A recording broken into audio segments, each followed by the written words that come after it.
Angela Merkel and Francois Hollande and says, help me, help me, help me. And they call up Putin and say, please, please, please don't kill all the Ukrainian soldiers.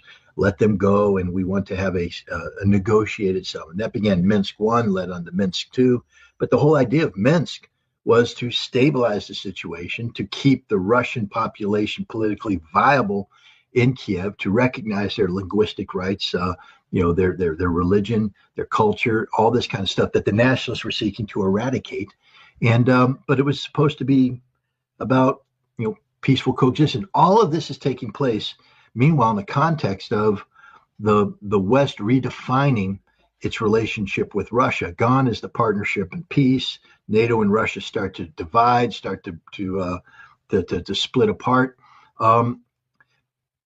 And so the West isn't looking for peace in Ukraine when you have this strategic imperative of defeating.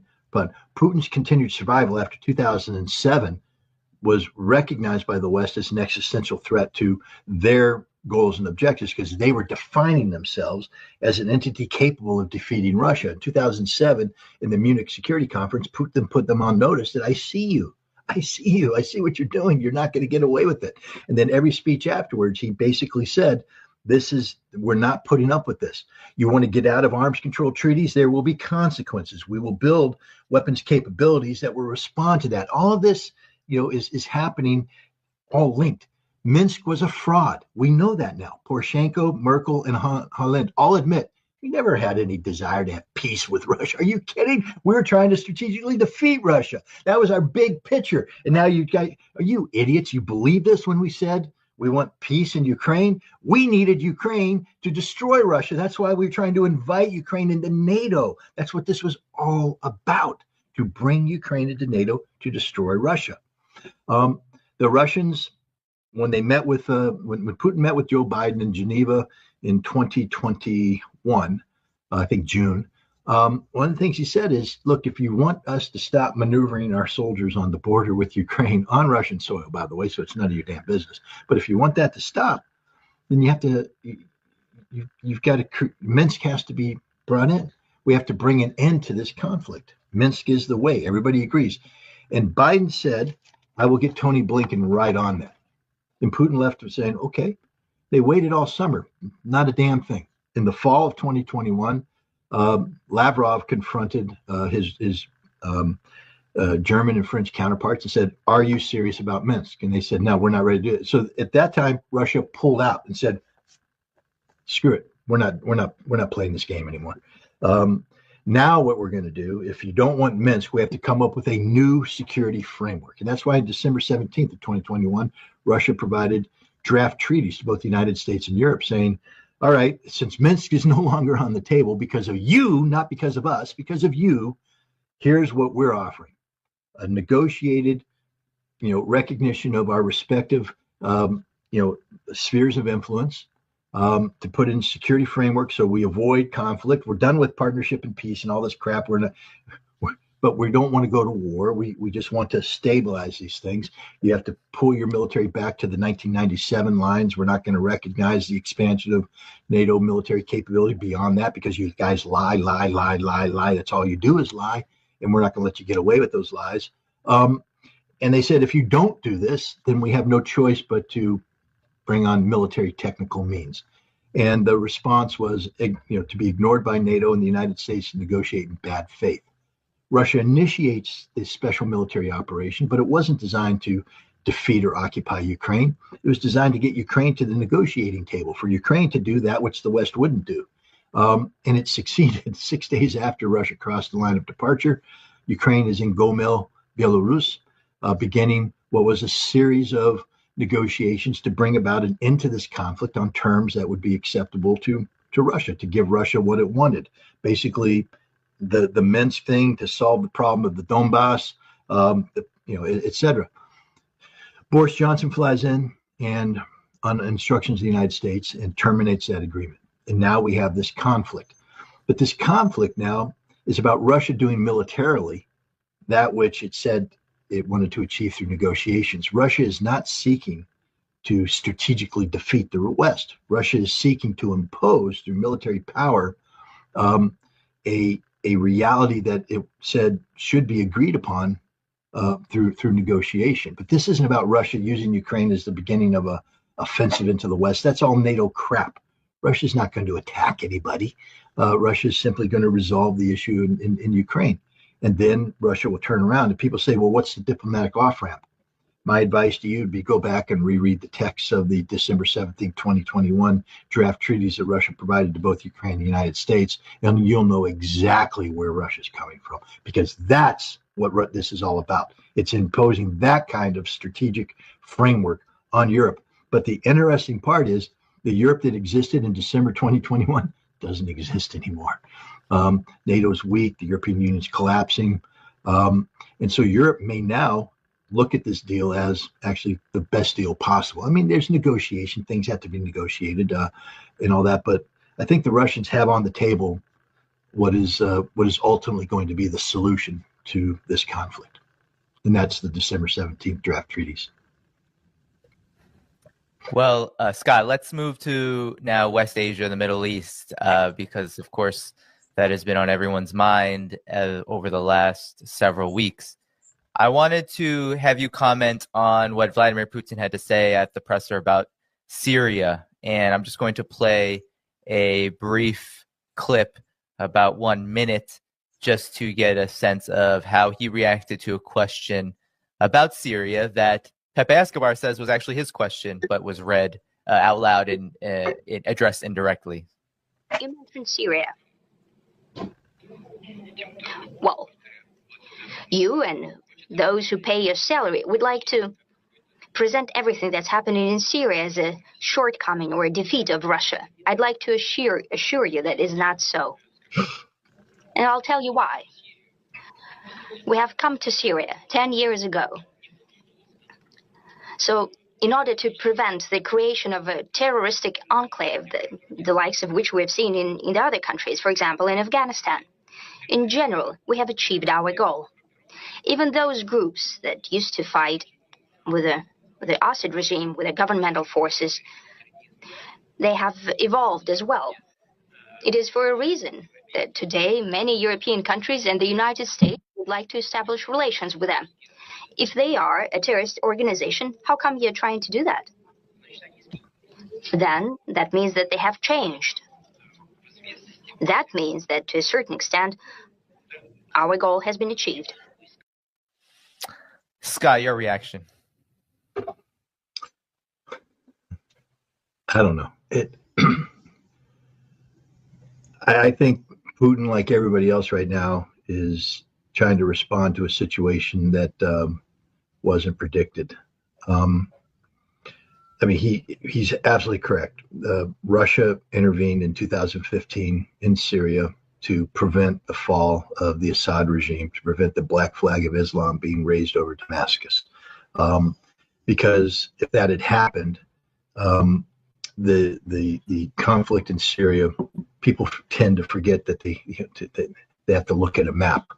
How quickly radical Islam can gravitate from Syria into Iraq and up into the southern Caucasus, and then you have a situation where Russia's fighting the Chechen war all over again. Maybe in Ingushetia, and maybe in Dagestan, maybe in all above.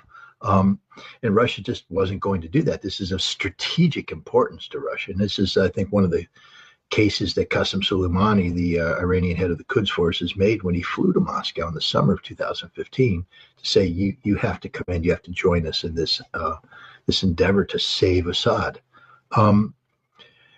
Because prior to that, I mean, whatever the historical relations, the friendly relations between the Soviet Union and Syria was, Russia and Syria wasn't of strategic importance to Russia.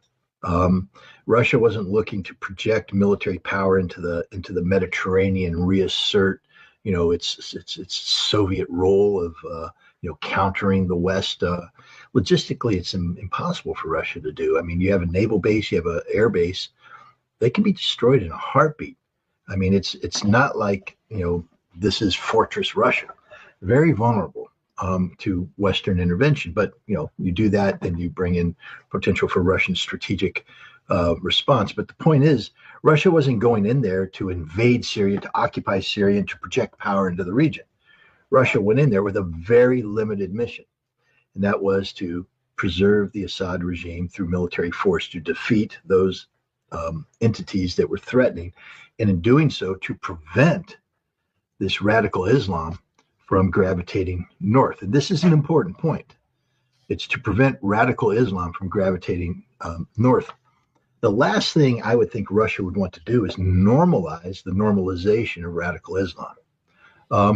Because, basically then the counter can be, well, if it worked in Syria, why can't Islam move into Dagestan and create their own little Islamic republic? You say they're good in Syria. Why aren't they? I think this was a mistake by Putin, one of the rare mistakes that Putin makes.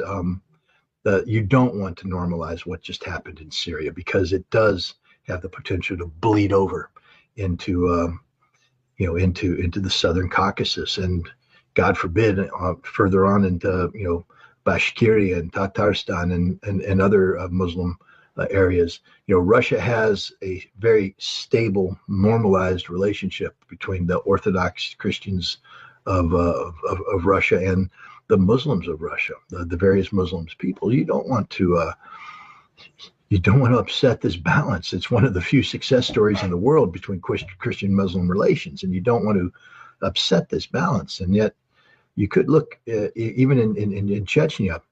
We're not that far removed from the bloody Chechen conflicts, the two Chechen wars, and there are still militant elements inside Chechnya and outside that view Ramzan Kadyrov's government as nothing more than a Russian puppet, and that Kadyrov, if he passes, this could lead to the potential for internal conflict again, which outside Islamic forces, historically have done that, could come in again. And now you've just created in Syria a place that says, yeah, you got a whole bunch of Chechens in Syria right now that have now been normalized. They haven't been. This is a mistake, a rare mistake by Vladimir Putin, I believe. This is because they don't understand. I think everybody was taken by surprise here. I mean, even the Russians who should have known. It's not going to happen, but I'd love to have the archives opened up and get the reporting of the various Russian commanders in Syria since 2017, reporting back to Moscow, defining the true state of the Syrian government and the Syrian army. While the Syrian army fought hard during this period of time, they only won because of Russian air power and Iranian proxy stiffeners, Hezbollah and others. This is why Russia was talking about the need for reform, top to bottom reform, because there's a problem in Syria. There's a systemic problem. But Assad pushed back, didn't want to do it. The Iranians also pushed to come in and do reforms or to take the lead in several areas.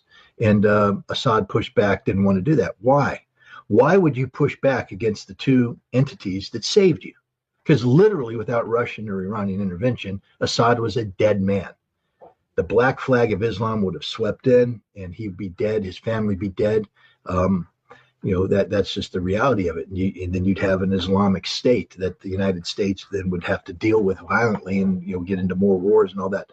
But why did Assad push back? And this is one of the big unknowns. We know that he was openly courting the Arab League to be brought back into the fold, and that the Arab League, which is principally Sunni Arabs, said, we can't let you in if you got this wonderful thing going on with the Iranians, and so maybe that's what pushed back. The same thing with Russia.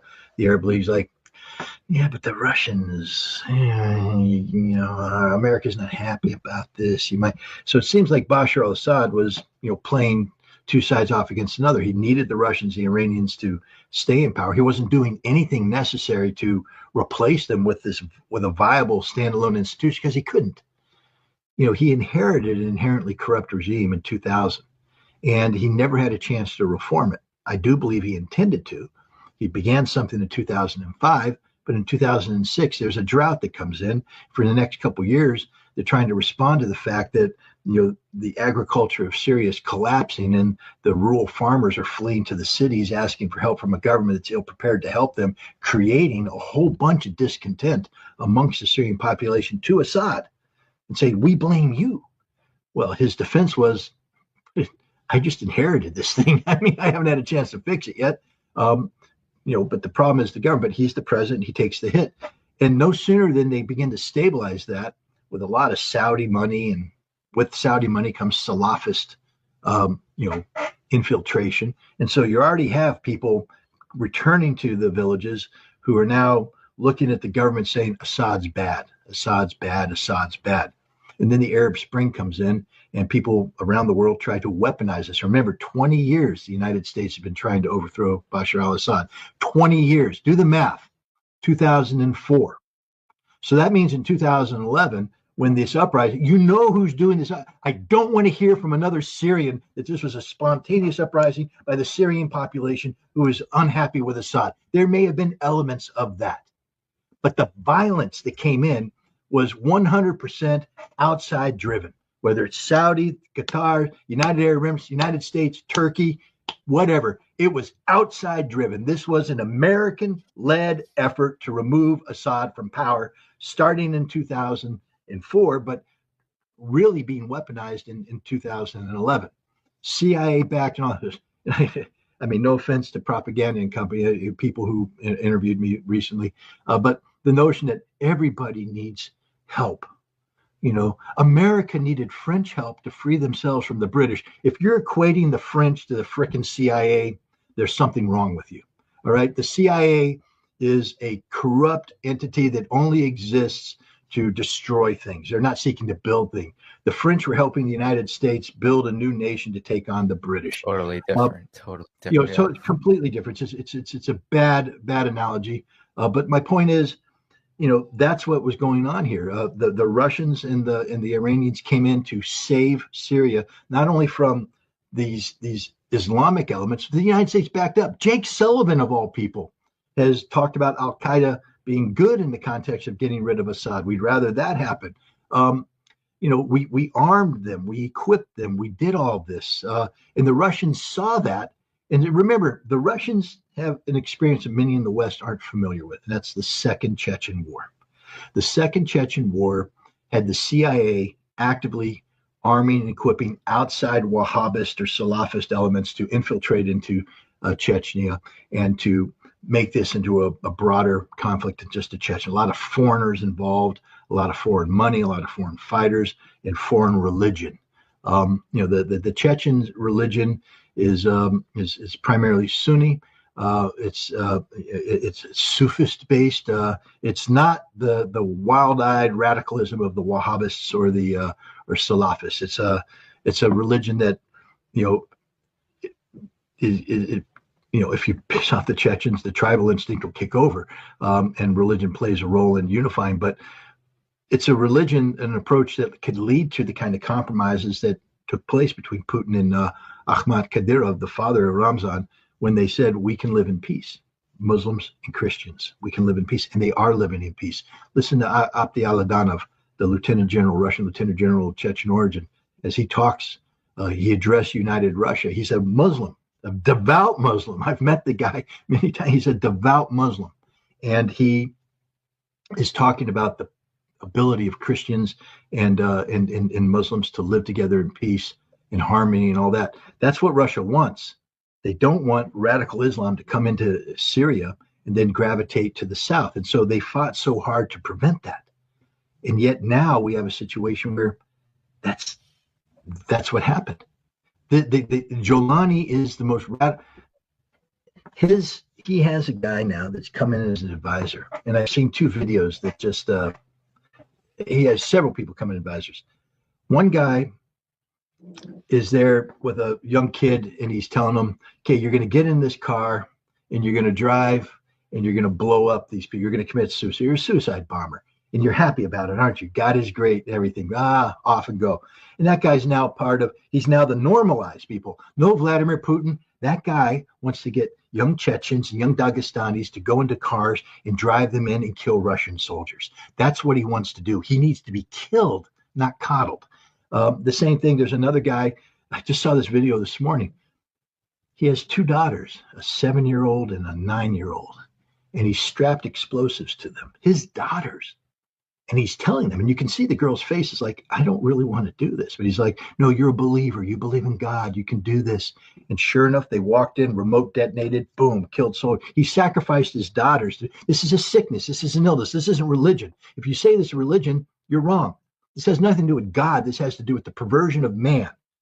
The fact that he is able to sacrifice his daughter, not in the name of Allah, not in the name of, the Muslim faith, but in his own terroristic creed. He's a terrorist. And once a terrorist, always a terrorist, especially if you've gone down that route. And that's what HTS is. And Russia knows this. This is why I don't understand why Putin said it, because he knows the truth.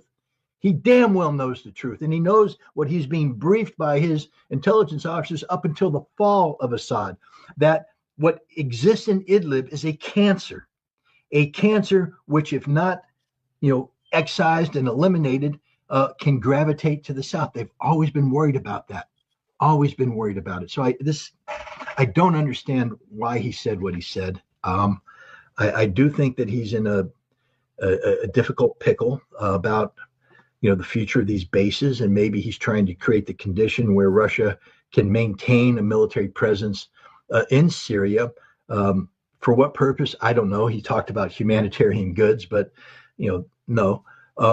Maybe he thinks that having that there, that he can somehow, provide to monitor these people, and so he's playing a political game. But Putin doesn't normally say things that are just flat out wrong. And on this one, he's just flat out wrong. These aren't moderated terrorists. These are terrorists. These are the real deal. These are the most awful people on the planet. And as I said, you don't coddle them, you kill them. And the fact that the United States is going to meet with them is not an indication that they've been moderated. The United States has been backing them from day one, Vladimir. You know this. You know what the CIA did in Chechnya. You know what happened there, and you know what they're trying to do now. The United States has not backed away from its policy of seeking the strategic defeat of Russia. And one of the key components of the strategic defeat of Russia is to create instability in the southern and northern Caucasus. And one of the best ways to do that is to inject radical Islam there. And now Syria will become the base from which the injection takes place. You know this, but he said what he said. So I just think it's one of the few outright errors that Vladimir Putin has made, but I call this an error, straight up error. Yeah, it is curious because one of the thoughts as he was speaking that I had was, one, there's obviously some tongue-in-cheek here with the United States and normalizing these groups. It seemed like he was kind of indicating, then why would you talk to these groups if you find them to be terroristic elements? But also, then there's this question of, is Russia being strategic here, given the fact that these are the forces that are going to be, I guess if we could call it governing, attempting to govern, or the opposite of Syria for quite some time? Is Russia attempting to establish itself as a player here continuously so that it can wield whatever interests it has in this region, which, we can kind of see this with Afghanistan too. Afghanistan, the Taliban is the government in Afghanistan. It's not exactly the same thing, but it also is. You do have the entire collective West. They don't recognize the Taliban as the government there, but Russia is moving toward that. And I'm wondering if you believe, or if you would agree, or you could see Russia attempting to be strategic here, given that you said it is a difficult situation, and it is one that also makes you wonder about, how much does Russia exactly know? Because you said Russia knows who these forces are. Some people are asking, how much did Russia know leading into this fall of Syria?